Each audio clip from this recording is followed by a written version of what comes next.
لیکن اپنی ساری زمین اور جائیداد میرے نام کرنا چاہتی تھی۔ ہمارے درمیان یہ تکرار سال بھر چلتی رہی۔ میں نے اس کا جو کچھ تھا یہاں پہلے ہی سنبھالا ہوا تھا۔ اس میں سکھجیت کے سسر نے میری بہت مدد کی۔ چند سال پہلے ان کا دیہانت ہو گیا ہے۔ کلجیت کور کافی حد تک سنبھل گئی تھی، لیکن انہوں نے مجھ سے تو کبھی ذکر نہیں کیا تھا، جسپال سنگھ نے کہا۔ وہ نہیں چاہتی تھی کہ تم کبھی بھی بھارت واپس آؤ۔ وہ تم سے یہ سب کچھ چھپا کر رکھنا چاہتی تھی۔ ادھر میری کوشش بھی تھی کہ جس کی امانت ہے اسے مل جائے۔ پتر، یہ گھر، یہ زمینیں، یہ سب تمہاری ہیں۔ تم ان کے مالک ہو، ہم تو محض امانت سنبھالے بیٹھے ہیں۔ میں نے ہی انوجیت سے کہا تھا کہ وہ کسی طرح تم سے رابطہ کرے۔ یہ اس رابطے کا نتیجہ ہے کہ تم یہاں پر ہو۔ یہ سب سن کر جسپال سنگھ کچھ دیر خاموش رہا، پھر بڑے ہی ٹھہرے ہوئے انداز میں بولا، ایک سوال ہے پھوپھو۔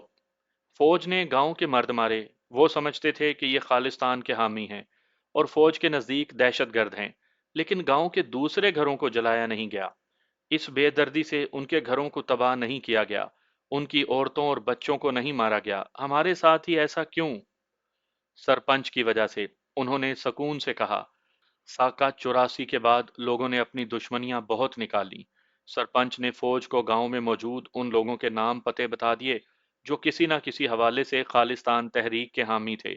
یہ فوج اور حکومت کا سرپنچوں پر دباؤ بھی تھا، لہٰذا جہاں انہوں نے خالصتان کے حامی سکھوں کے نام بتائے، وہاں ان لوگوں کے نام بھی بتا دیے جن سے وہ کسی نہ کسی حوالے سے دشمنی رکھتے تھے۔ گاؤں کے گاؤں اجڑ گئے۔ حکومت نے وقتی طور پر تو قابو پا لیا، مگر سکھ نسل کو کچل کر رکھ دیا۔ یہ اب تک سنبھل نہیں پائے۔ میں سمجھ گیا پھوپھو، اب آپ آرام کریں، باقی باتیں صبح ہوں گی۔ اچانک ہی جسپال اٹھ گیا تو باقی سب بھی اٹھ گئے۔ اس وقت جسپال کو خود پر قابو پانا بہت مشکل ہو رہا تھا۔ ساری رات میرے بدن سے ٹیسیں اٹھتی رہیں۔ رات گئے بدن ٹھنڈا ہونے پر کئی جگہوں سے درد اگایا تھا۔ میری ماں دیسی ٹوٹکے آزماتی چلی جا رہی تھی۔ درد کی ہر اٹھتی ہوئی ٹیس کے ساتھ میرے اندر نفرت ابلتی جا رہی تھی۔ شاید میں اپنے غصے پر قابو پانے میں ناکام ہو جاتا اگر مجھے یہ معلوم ہو جاتا کہ میں کس کی منافقت کا شکار ہوا ہوں، پیرزادہ وقاص، شاہ زیب یا پھر ملک سجاد۔ میرے سامنے تکون تھی اور میں سمجھ نہیں پا رہا تھا کہ ان تینوں میں سے کون ہو سکتا ہے۔ پہلے دو کے بارے میں تو میں پھر بھی سوچ سکتا تھا، لیکن یہ تیسرا کون ہے؟ کیا وہ کوئی بلہ شخص ہے کہ سامنے آئے بغیر ہی اتنا کچھ میرے ساتھ ہو گیا؟ مگر سوال یہ تھا کہ میری اس کے ساتھ کیا دشمنی ہو سکتی ہے؟ پھر ایک سوچ اور بھی تھی کہ کیا یہ ملی بھگت سے گھڑی ہوئی کوئی کہانی تو نہیں؟ وہ منافقین جن کے بارے میں شک ہوتا ہے وہ ایسی ہی سازشیں کرتے ہیں۔ نہ جانے کتنے ہی سوال تھے جو مجھے ذہنی اذیت دے رہے تھے، اور یہی ذہنی اذیت میری قوت بنتی جا رہی تھی۔ میرے اندر ایسا آتش فشاں اکٹھا ہو رہا تھا کہ جس پر پھٹتا وہاں تباہی لازمی تھی، چاہے میں نہ رہتا یا پھر سامنے والا ختم ہو جاتا۔ ہمارے گاؤں کا واحد ڈسپینسر کرم علی مجھے کچھ دوائیاں دے گیا تھا جن سے مجھے تھوڑا بہت فرق پڑا تھا۔ صبح دن چڑھے وہ شہر سے اعلیٰ قسم کے انجیکشن اور دوائیاں لے کر آیا۔ اس نے جلدی جلدی مجھے لگائے تو بہت زیادہ سکون محسوس ہوا۔ ساری رات کا جاگا ہوا اور کچھ دوائیوں کا اثر تھا، میری آنکھ لگ گئی۔